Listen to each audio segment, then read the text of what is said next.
সিএমপির double mooring model থানার পুলিশের অভিযানে বিভিন্ন ধরনের অস্ত্র ও নগদ টাকা উদ্ধার সহ ৩ জন দুর্ধর্ষ ডাকাত গ্রেফতার। বীর চট্টলা টিভি। আসসালামু আলাইকুম, বীর চট্টলা টিভি সাজিদা নাহার।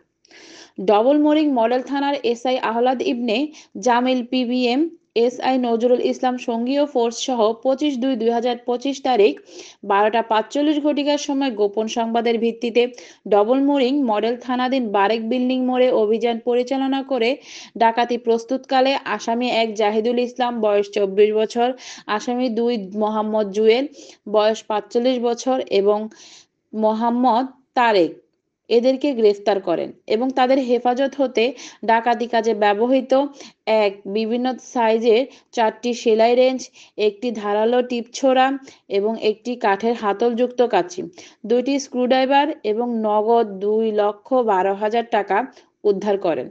উক্ত আসামিরা অজ্ঞাতনামা সহযোগী আসামি সহ ডবল মোরিং মডেল থানা এলাকায় বিভিন্ন পয়েন্টে যাত্রী ও পথচারীদেরকে ছোড়ার ভয়ভীতি দেখিয়ে মূল্যবান জিনিসপত্র টাকা পয়সা লুট করে আসছিল।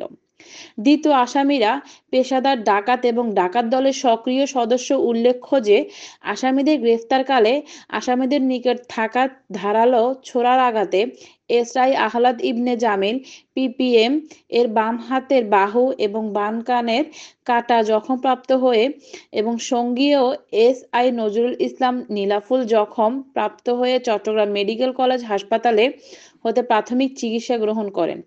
আসামিদের লুটকৃত টাকার ভাগ বটোয়ারা কেন্দ্র করে তাদের মধ্যে বাকবিতণ্ডা ও মারামারিতে আসামি তারেক আহত হন। বর্তমানে আসামি তারেক পুলিশ পাহারায় চট্টগ্রাম মেডিকেল কলেজ হাসপাতালে চিকিৎসাধীন রয়েছে। গ্রেফতারকৃত আসামিদের বিরুদ্ধে আইনগত ব্যবস্থা প্রক্রিয়াধীন।